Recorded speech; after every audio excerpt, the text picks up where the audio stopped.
Thank you. Thank you, Landis. Good morning, everyone.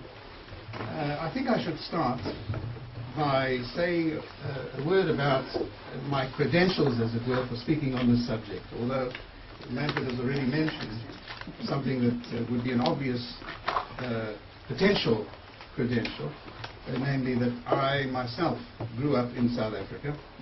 That is to say, I spent approximately the first 23 years or so of my life, before coming to live in Israel, in apartheid South Africa, and I visited South Africa during the peak apartheid years, once as a shaliach, working with Jewish students at the universities around about 1966-7, and spent another year working on research in South Africa in about 1970, also during the period of apartheid. And of course I have written about particularly the Jews and their behavior in relation to apartheid. At the same time, my main field of study, teaching and research and writing, is the history of Zionism in Israel. So obviously my perspective converges in regard to the question of this so-called Israel is an apartheid state equation. Now, the purpose of my presentation this morning, which I shall make as brief as possible so that we can develop it in perhaps discussion afterwards, is to attempt a kind of deconstruction of this charge that Israel is an apartheid state. And this requires that I should say something first about the concept apartheid. Now, apartheid is a historical phenomenon.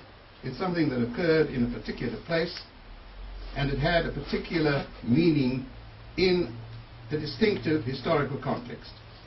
If I were asked to give a very neutral definition of what apartheid was historically as a policy, which then became institutionalized as a system of politics and society and so on, I would say basically apartheid is institutionalized separation and differential status of racially defined groups in order to maintain the domination by one group, in this case the white South Africans, over the society as a whole. And historically the society we're talking about was the society of the country called South Africa. Institutionalized separation and differential status. I'm using a very neutral term, differential status. Obviously inequality is involved. Now,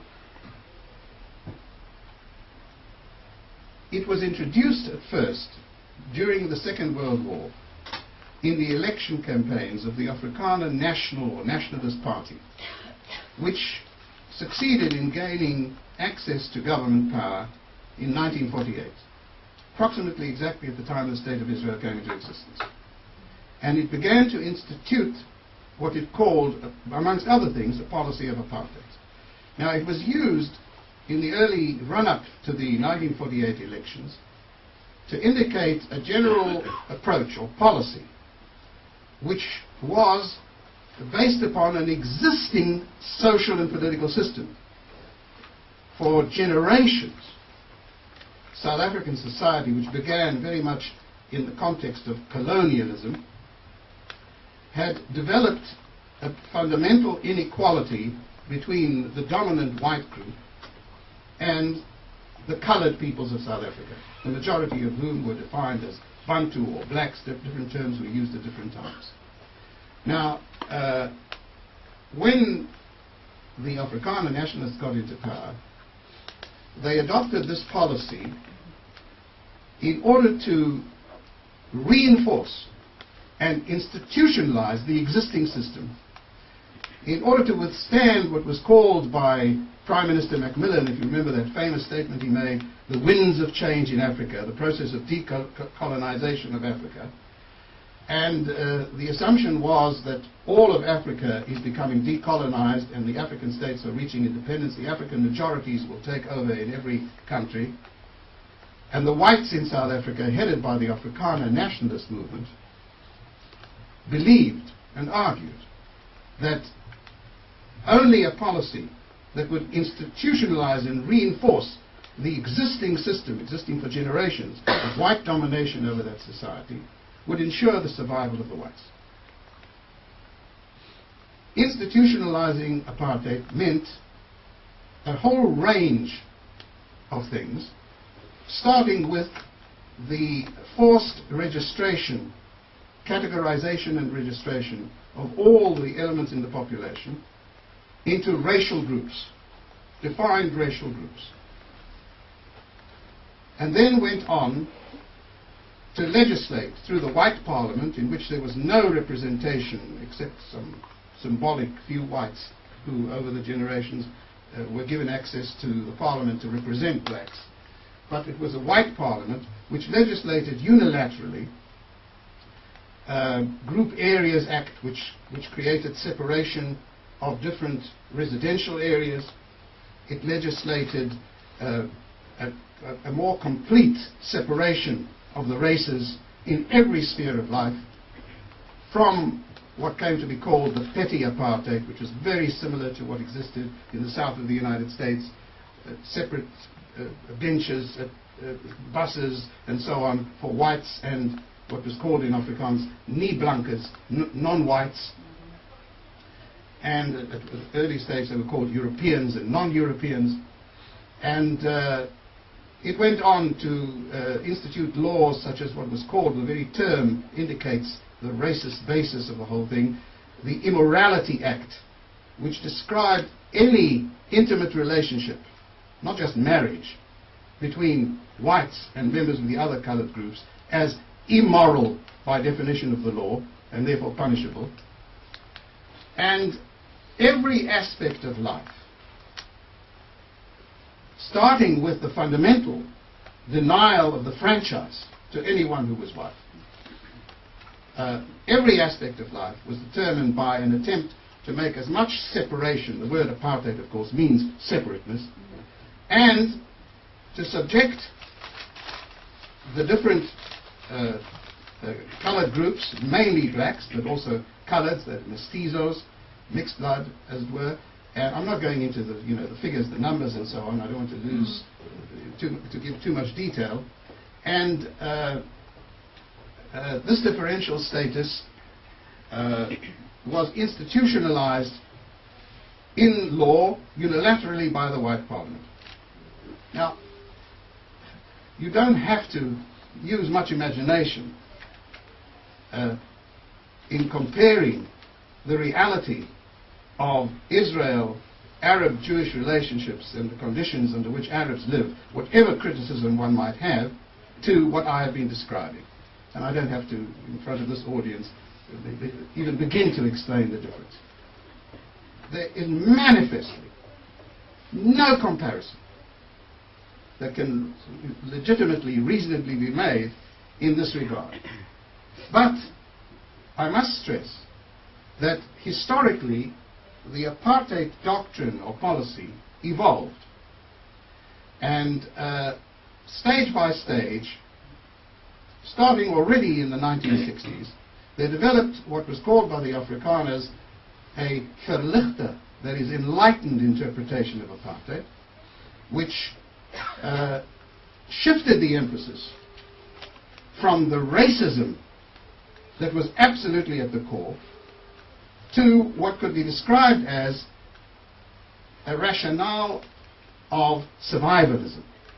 Now, when I say racism was at the core, there is no question about the fact that underlying this whole system, rooted in the whole history of South Africa, embedded as premises in what was done when instituting apartheid policy, was the core constitutive element of racism. That is to say, basically the assumption that there are genetic differences between races, and that there is one race in the context of South Africa, the whites of South Africa, which is entitled to superior status on the basis of its racial virtues and superiority. This was fundamental, and this, of course, is the constitutive element in what we call racism. Of course, there's been a tremendous devaluation of the term racism, something which has also happened, as I'll show, to the term apartheid. And racism is used today in so broad a sense as to completely trivialize the meaning of the term. It is used to describe any form of differentiation between people that one is offended by or dislikes or hates. Now, I'm talking about racism as it should be understood, without trivializing it, without letting off the hook those who are racists. And this is the assumption of the superiority of one race over others on the basis of the genetic differences between racial groups. This underlay the original policy. But when I say it moved to survivalism, the petty apartheid was gradually reduced. Anyone who visited South Africa already in the 1980s was quite surprised to see there was a certain amount of mixing allowed between whites and blacks and so on.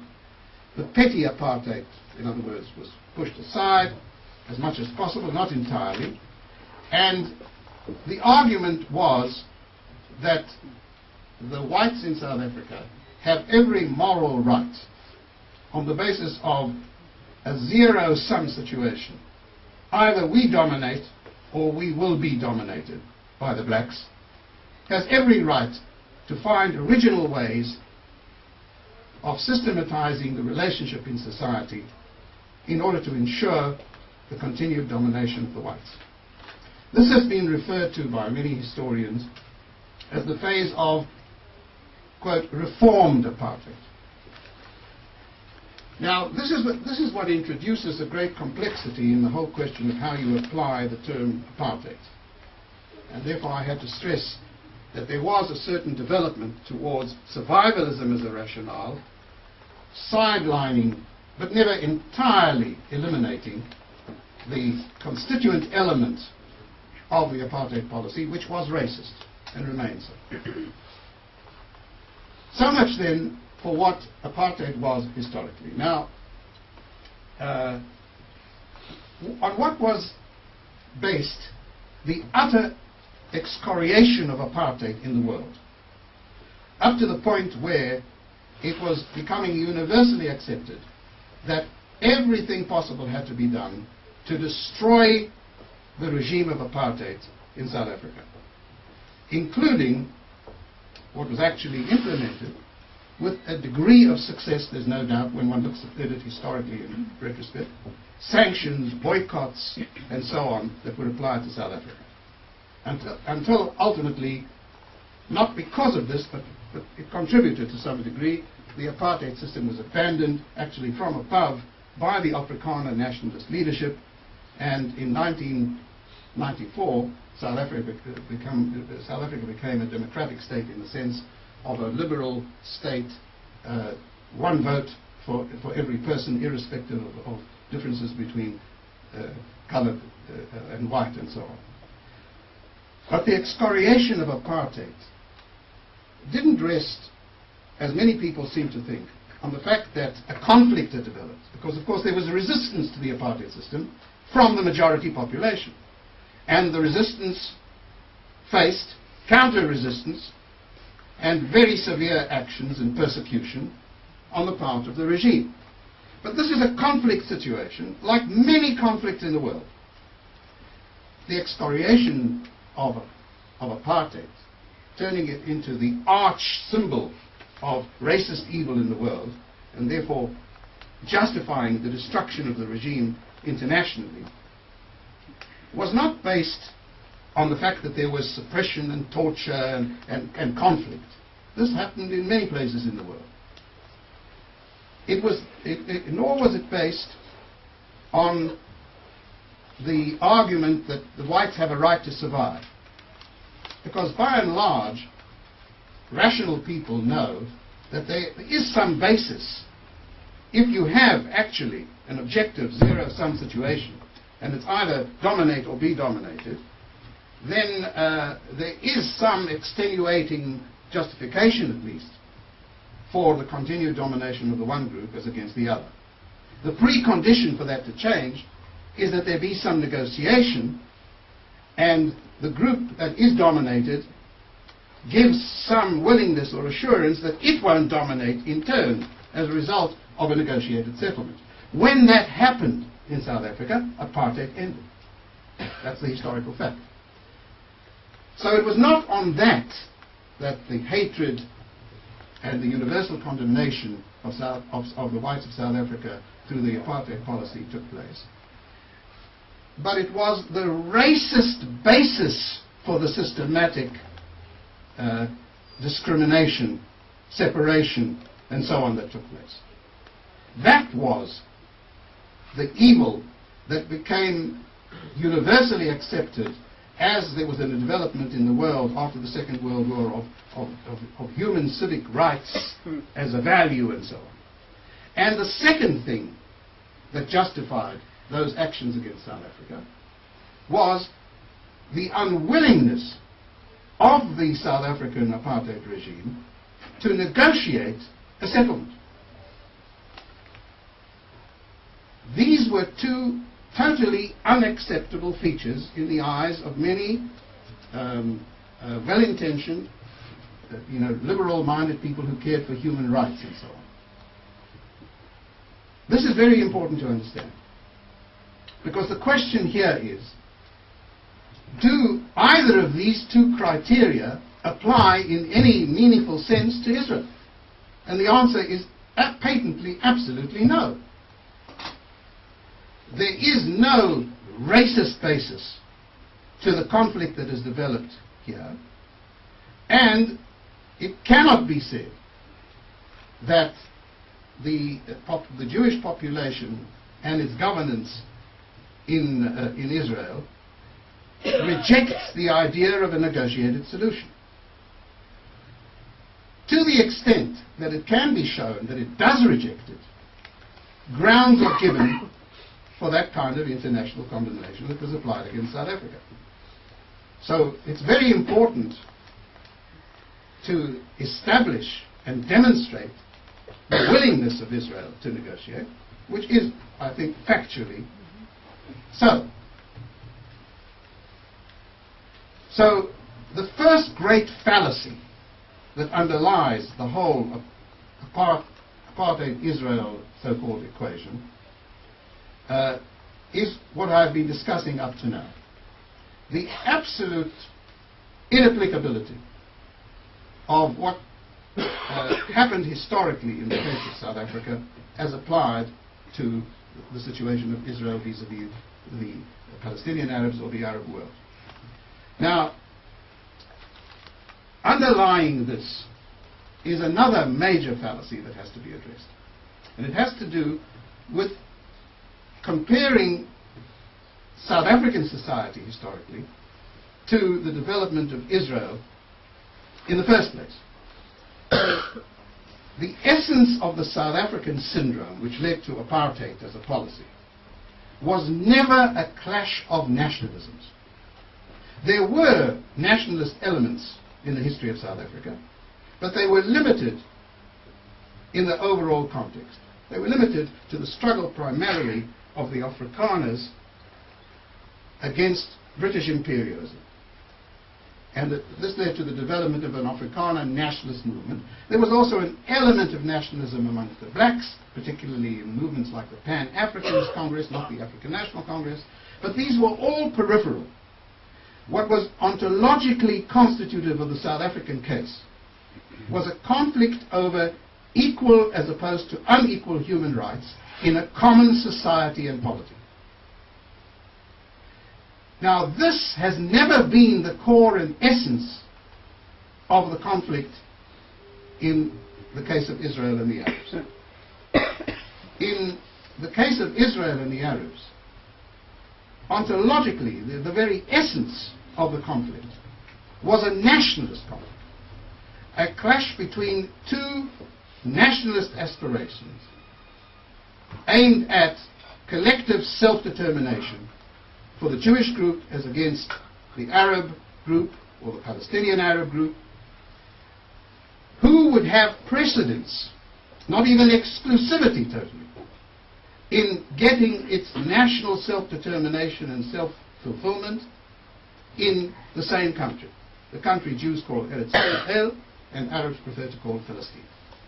That's the core in essence. And taken at its highest level, and one should never, of course, compare the lowest level of discourse to the highest level on the other side.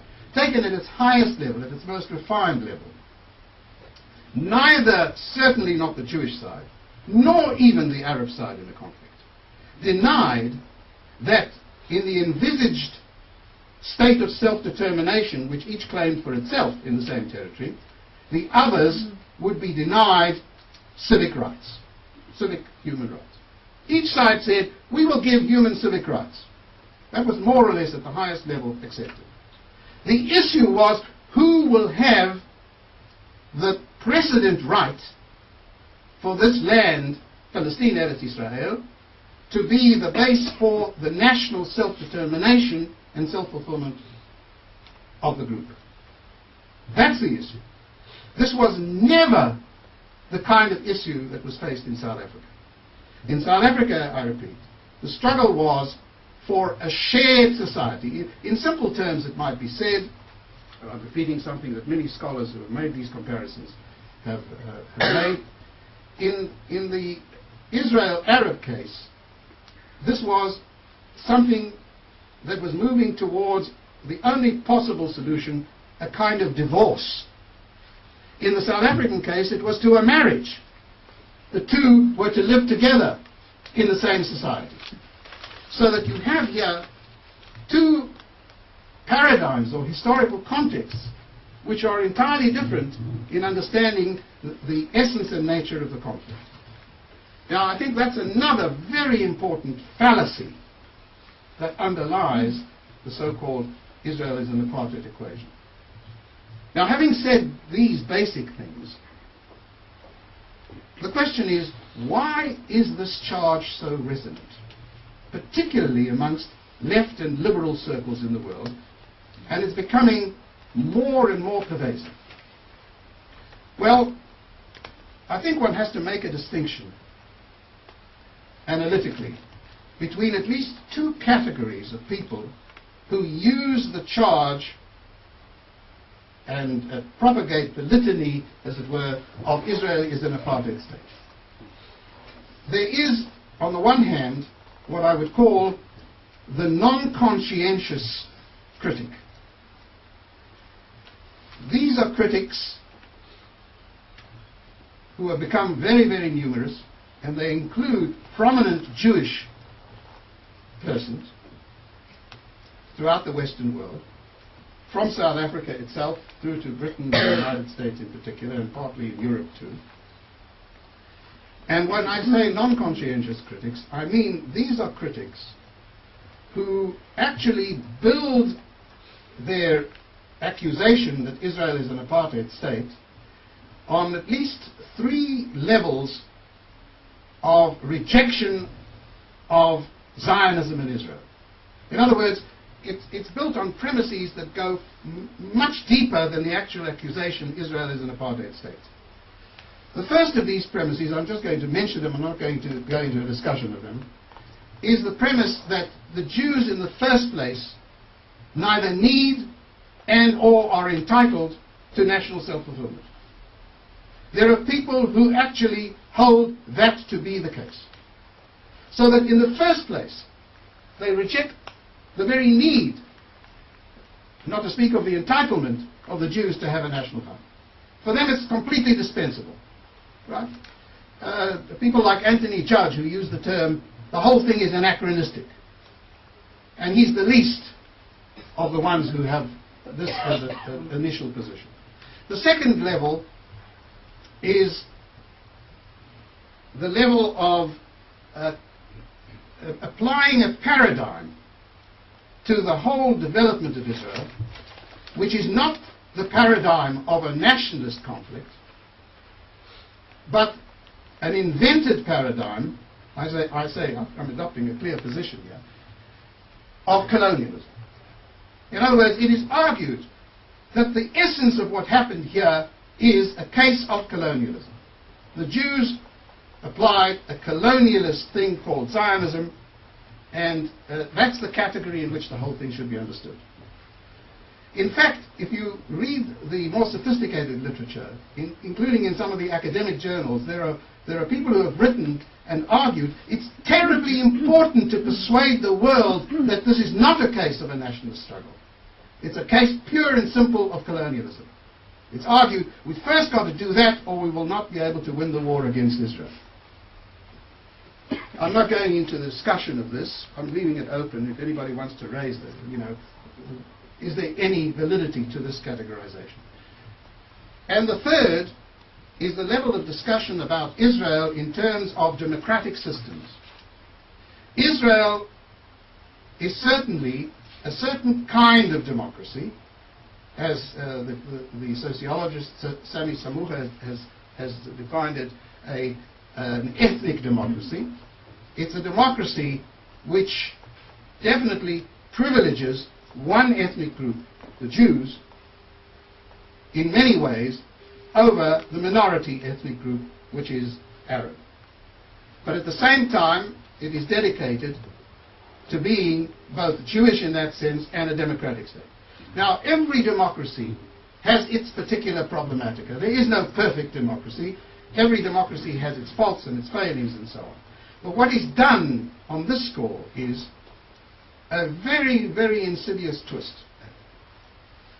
Ethnic differences and ethnic conflict, which characterize so many countries in the world, and I'm not going to go into examples, but the twist is to turn the ethnic into race. In other words, to invent a transmutation. Everything you want to say about the ethnic conflict, you can call it a race conflict. And the motivations for the privileged side, the motivations that are imputed, become race motivations, and not motivations connected with ethnicity that leads to national conflict. And this is one of the most fundamental fallacies, and one of the most difficult to cope with. Because what happens now, on the basis of these three levels of argument which become premises, and anybody who accepts either one or all three of them doesn't care a damn about the survival of Israel, totally non-conscientious critics of Israel. They are prepared to advocate anything that they think suits their vision of the virtuous human rights, irrespective of whether the Jews will have a national framework for self-fulfillment or not. The use of the apartheid charge is extremely effective for people who build their whole approach on these premises, because it invokes the historical precedent of a worldwide agitation and movement that actually took place against the apartheid regime in South Africa. And the argument is this is the approach that will lead to the destruction of Israel. The galvanizing and mobilization of international opinion to invert the whole basis of the struggle for human rights. The fight against apartheid is a struggle for human rights. Israel is an apartheid state, once you have that equation. So the struggle for human rights is a struggle against Israel. And it's much more effective in the eyes of liberal and left intellectuals, because even for such people, the charge that Zionism is a form of Nazism or aspects that are connected with the Holocaust denial, these are too far-fetched. But to apply the concept of Israel as an apartheid state, that seems to be much more feasible, much more saleable, and much more effective as a weapon, because, as I say, it invokes this precedent on how to galvanize action. And some of the most prominent people, undoubtedly, in this process have been people who were involved in the struggle against South Africa, including people in that context who everyone will agree did a great and virtuous job. And many of them take the lead, but they do so on the basis of the other premises that I've discussed. That is why, for these people, it doesn't help to, for example, demonstrate that the population of Israel agreed to the withdrawal from Gaza and may agree in principle to withdrawal also from Judea and Samaria. It's not what happened on the West Bank that is what happens in the so-called West Bank that is the issue, because the label Israel is an apartheid state is applied in toto to Israel historically, starting with its nature as a colonial. Now, if you examine this work, you can see all of those premises at play, as I've attempted to deconstruct them. And one of the few things that can be said clearly in his favor is he does not hide his intentions. This work, he declares in his last book, is intended to, I quote, to contribute to the development in the West of anti-Zionist moral understanding. This, he hopes, will pave the way, quote, to dismantlement of the state of Israel as a Jewish state in the political Zionist sense of the term, an apartheid state, and its replacement with a democratic Palestine, unquote. So he at least doesn't hide the tendentious nature of the entire work. Now, what does he do? He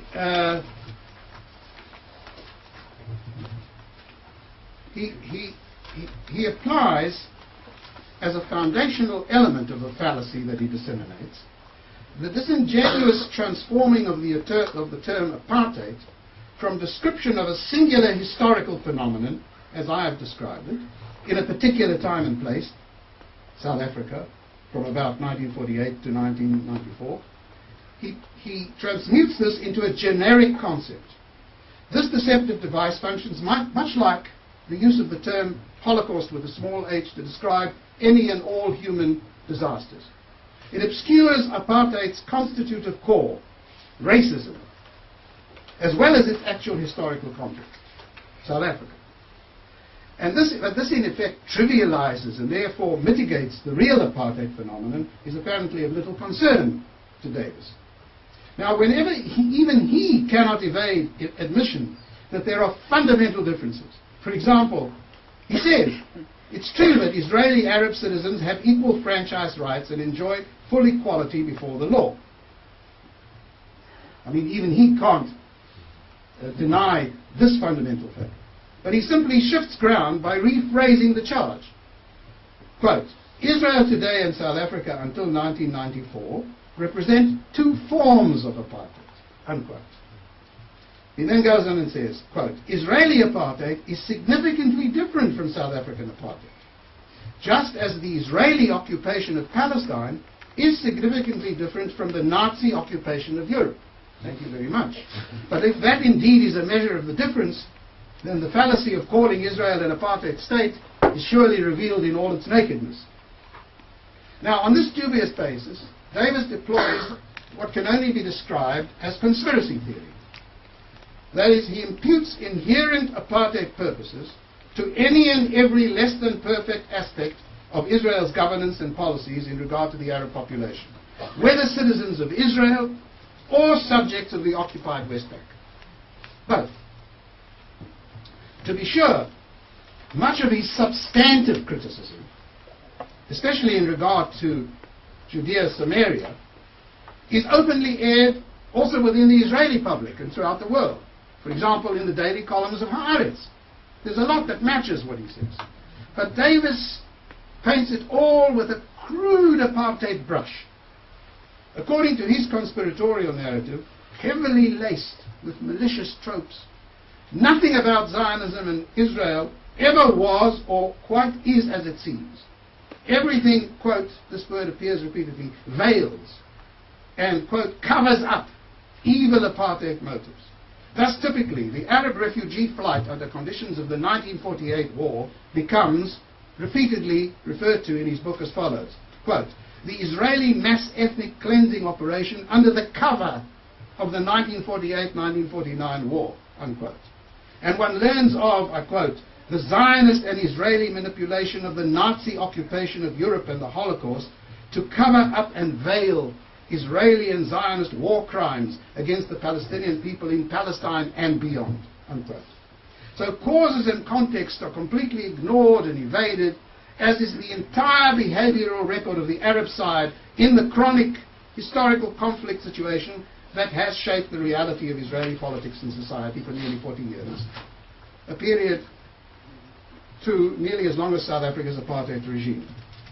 Now, by blurring the distinctions in this way, by applying this conspiracy theory approach, he paints the entire situation in terms of apartheid.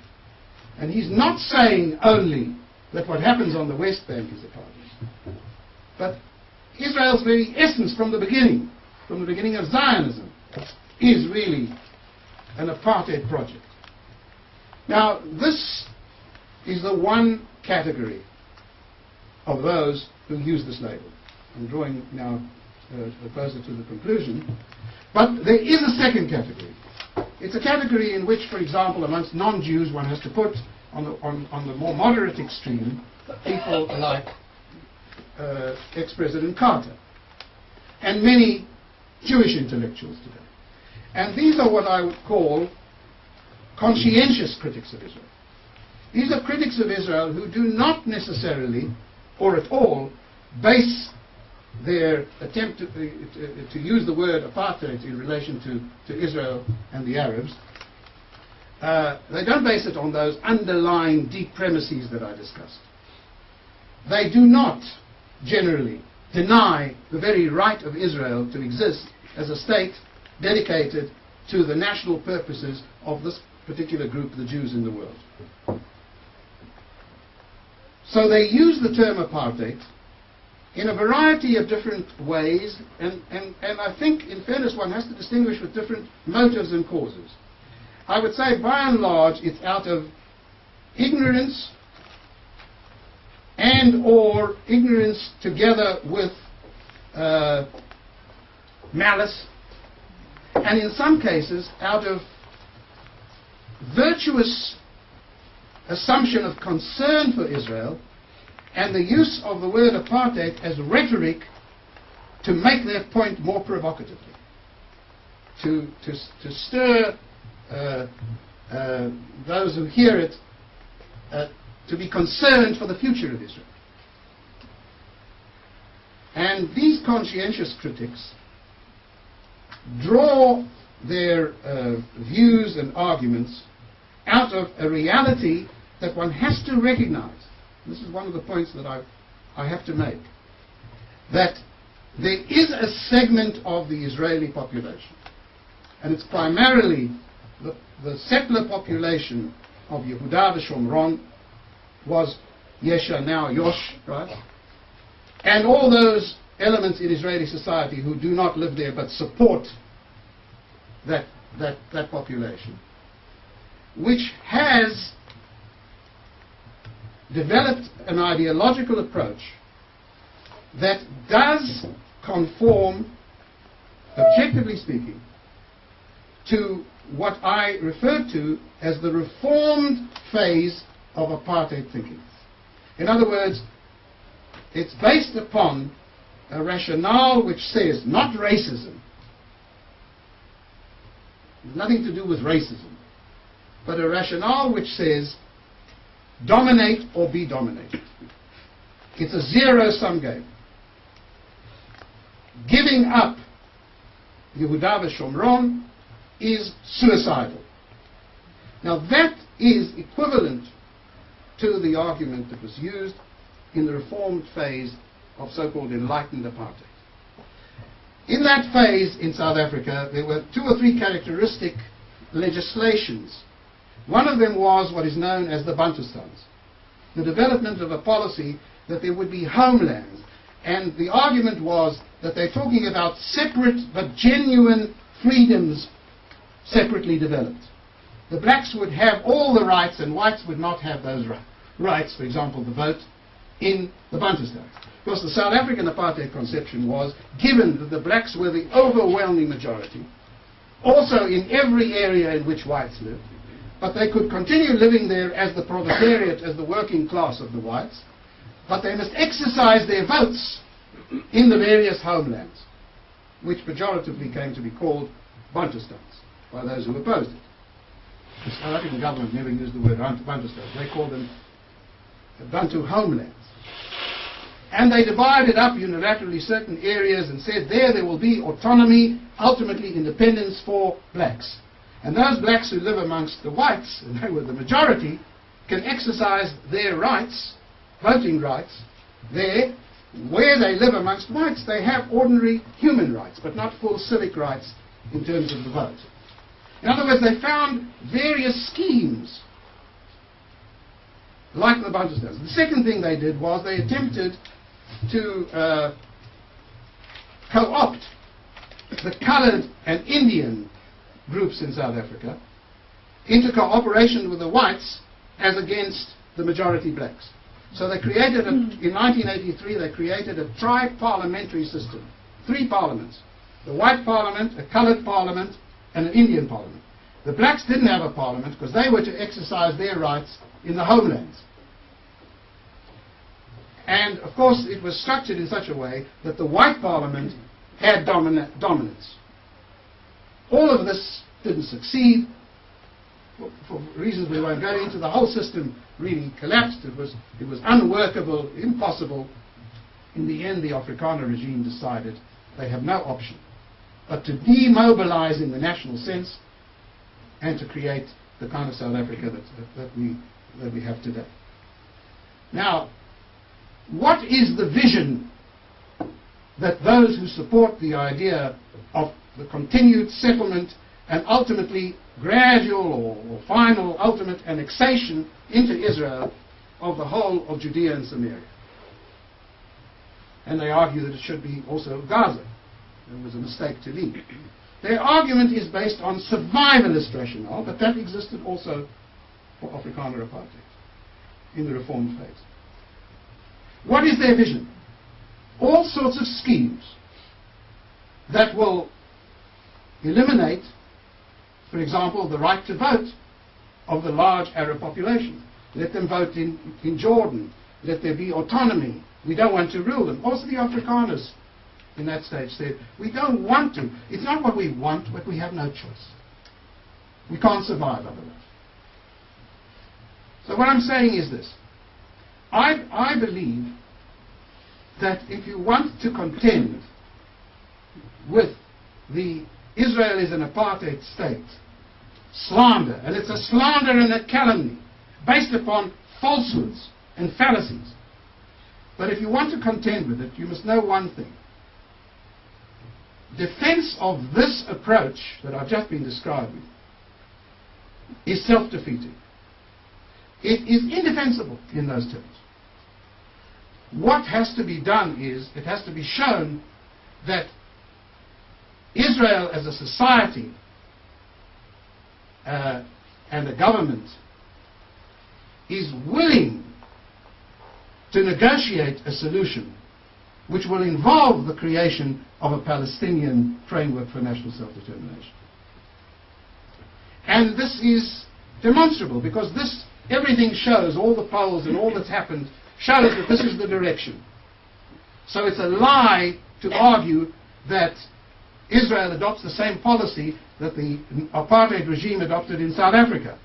Not only is there no basis whatsoever for talking it in racist terms, total fallacy, but also in terms of the willingness to negotiate. This is an element where the blame must be put on the other side.